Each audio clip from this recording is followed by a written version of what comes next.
Hey there, my name is Riley, and I'm 29 years old. I'm currently divorced, and I want to tell you how I got here. Ever since I can remember, I've always loved adventures.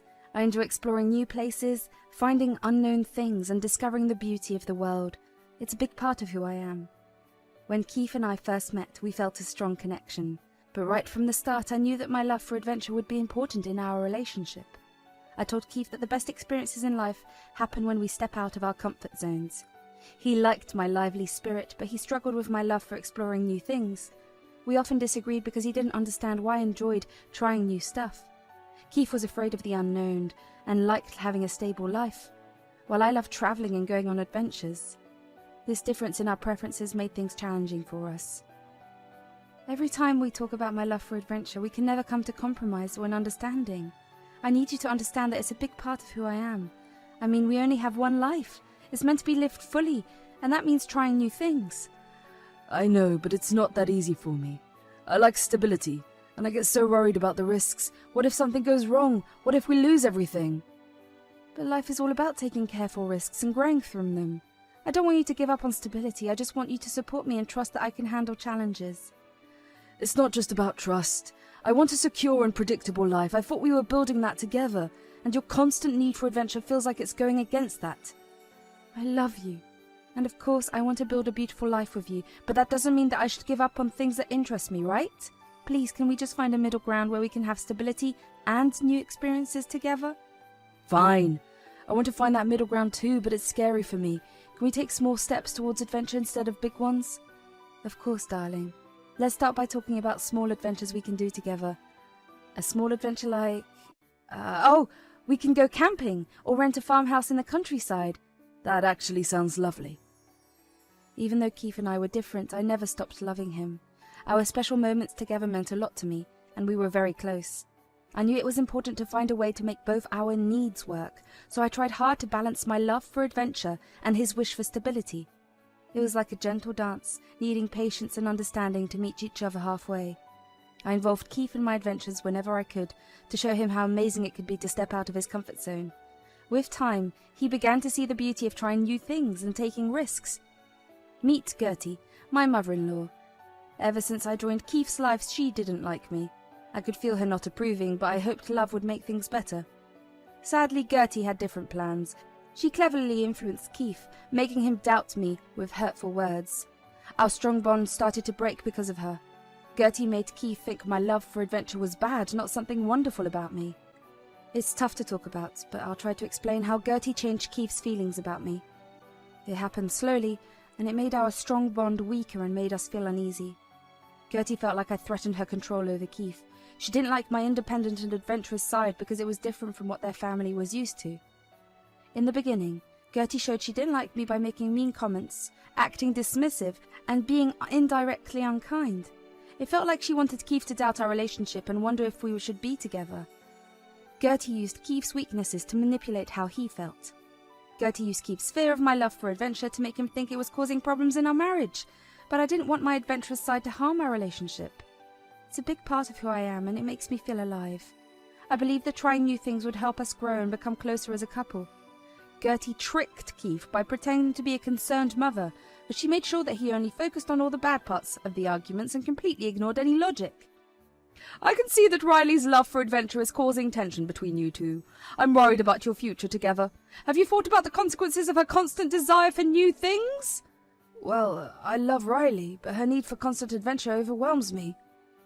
Are you worried about how she's funding these trips and adventures? Well, I know she's always plans her trips months in advance and saves up for them. She always knows how to get the best deals and all that. Basically, I'm not worried about that. It's just how frequently she wants to do it. Every other month needs to be an adventure. I can't do that. Yeah, I wouldn't be able to do it either. Marriage needs stability. Riley's adventures seem fun, but they can also bring in a lot of instability. Is that the life you want? I don't want a boring life, but I also don't want to be worried all the time. I want some normalcy and peace that's sprinkled with a little adventure. You deserve that. It's tough to talk to Riley about this. We're so different. I don't want to lose her, but I'm scared. I want you to be happy. Talk to Riley honestly. Tell her you can't keep up with her, and you also want her around you. Letting her go on solo trips won't solve the issue. Keith's doubts grew, and we found it hard to talk openly. Gertie had come between us and it felt impossible to fix things. Keith was influenced by her, and he didn't want to reconnect with me. Our arguments were about upcoming vacation, and things got really tense. Gertie used this to make our relationship worse, saying the trip was just a distraction.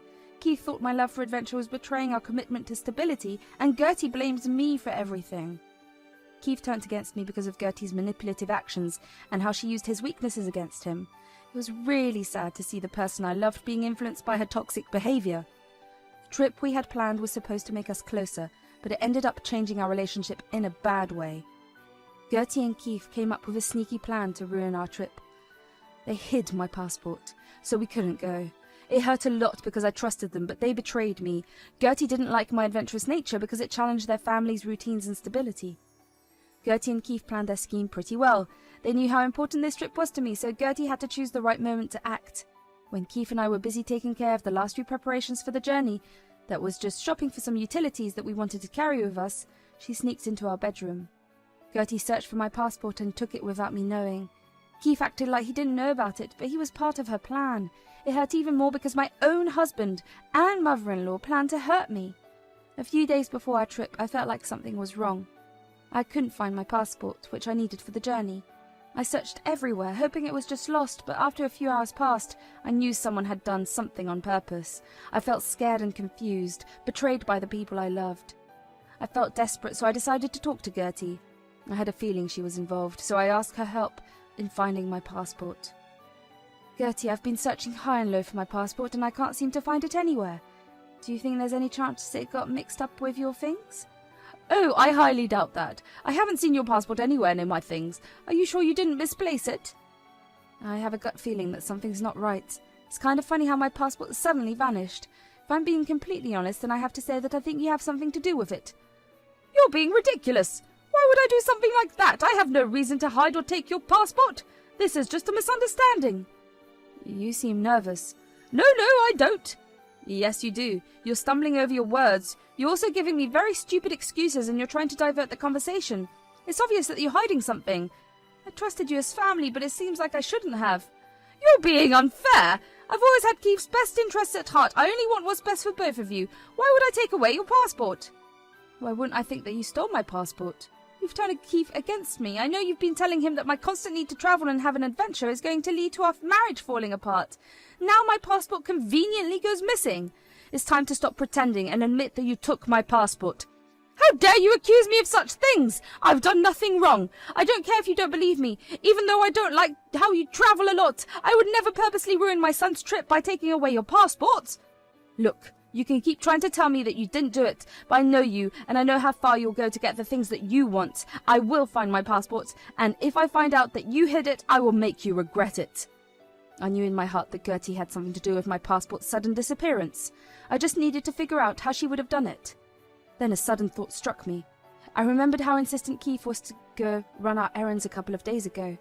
I told him multiple times that we could just go buy those things on our trip, especially because all he wanted to buy was shampoo and some snacks to carry. Even Gertie came into our room to persuade me to leave, so it was all just their plan to get me out of the house and stop me from going on this trip. At that moment, I realized that I needed to take charge of my life and get the justice I deserved. I decided to expose their lies and break free from their toxic behaviors. A day before the trip, Gertie and Keith had gone out of the house to run some errands that Gertie had to run. I took full use of the opportunity presented to me and started searching the whole house to find the truth. I searched everywhere for that passport. I looked through cupboards and drawers. I even went to check the garage. I was just about to give up when I decided to look through Gertie's room for the last time. And guess what? I found a secret compartment in Gertie's closet. Inside, hidden away, was my missing passport. I couldn't believe it. I felt a mix of shock, anger, and clarity. It made me realize just how far the both of them would go to try and control me. I felt hurt knowing that the people I love would do something so mean, but I wasn't going to let it slide. I wanted to get back at them. I decided to take control because I was angry and wanted to show them I was strong. While still standing in Gertie's room, a thought struck my mind. Since she wanted to sabotage this trip for me, I could do the same thing for her. I had seen her passport in the dressing table's drawer, so I grabbed it and hid it in my room. But it didn't feel right to stop there. So I booked new tickets to a beautiful place far from our original plans. It was a place where I could go find peace and have adventures and rediscover myself. I decided to leave Keith behind and go on my journey to the paradise I deserved. Finally, it was time for us to go on our trip. I acted like everything was in place and didn't say much to either Keith or Gertie. Before we left the house, I made sure not to ask the other two to check for their passports, and they didn't bring it up either. They kept looking at each other and grinning, thinking that I couldn't see them. I offhandedly asked them why they kept grinning at each other, and Keith told me that they were just happy to go on a trip together. I excitedly told them that I was too. This made Gertie laugh because she thought that she was going to successfully spoil my excitement. Finally, we arrived at the airport. When it came time to check in, Gertie and Keith looked at me with a mischievous smile. They looked like they were holding back laughter as they waited for me to start panicking about not finding my passport. But I wasn't going to let them have that satisfaction. I pulled out my passport and looked at their faces. Their jaws had dropped and they looked at each other in confusion. Well, it seems I found my passport after all. And since we're all here at the airport, how about we make sure everyone has their travel documents in order? Gertie, why don't you check your bag to see if your passport is there? My passport? Oh, I'm sure it's in my purse. No need to go through the trouble. Oh, but it would be a shame to discover later that your passport mysteriously went missing, just like mine did. Let's make sure everything is in order before we continue. Mum, maybe you should check, just to be sure. We don't want any complications during our trip. This is unnecessary. I can assure you my passport is right here. Are you sure? I wouldn't want any unfortunate surprises. It's better to be safe than sorry, right? Fine, I'll check, but this is ridiculous. It seems I must have made a mistake. My passport isn't here. How interesting. It seems we both had passport mishaps. Why did you insist that my mum look for her passport? Did you do something to it? I only did what you guys did to me. Consider us being even right now. Why would you purposely ruin our trip? What is wrong with you? That's rich coming from you, and I haven't ruined my trip. Your trip? Yeah, I booked a separate trip for myself to another destination. Don't worry, I didn't mess with your trip. You can still go if you like. You'll just be going alone. Riley, why would you? You and your mother thought you guys could control my life, limit my experiences and manipulate our relationship, but I won't let that happen anymore. I never meant for things to go this far. I just wanted what I thought was best for Keith. Well, Gertie, sometimes what you think is best for others isn't what they need or want. Goodbye. Oh, the satisfaction I felt as their expressions shifted from confusion to realization. At that moment, I held the power. The tables had turned, and the taste of revenge was sweet on my tongue. I left Gertie and Keith standing there in shock and made my way over to the gate, where I would be boarding my flight to a new destination. Little did I know, this decision would lead me to good luck and learning more about myself. When I reached the new place, I felt ready to immerse myself into the new culture and do some cool things all by myself. The air in the new place was so warm and full of energy. I felt so free and happy. I enjoyed every moment with joy and a new passion for life. And guess what? I decided to try my luck and bought a lottery ticket just for fun. And you won't believe it, but I won a pretty good amount of money. It was like the universe was rewarding me for leaving my unhappy marriage. I realized that embracing my independence and love for adventure not only made me happier, but also brought me lots of good luck and riches. After my solo adventure, I felt more confident and sure of myself. I decided to divorce and have a life filled with love and respect. Now I happily live in my own cozy condo, surrounded by things that make me happy and feel independent. I wake up each day to the peace of my own space, knowing I created a life that suits who I truly am. The experience taught me important lessons about believing in myself, being strong, and finding my happiness. It reminded me that the best revenge is living a life of growth, joy, and unapologetic happiness.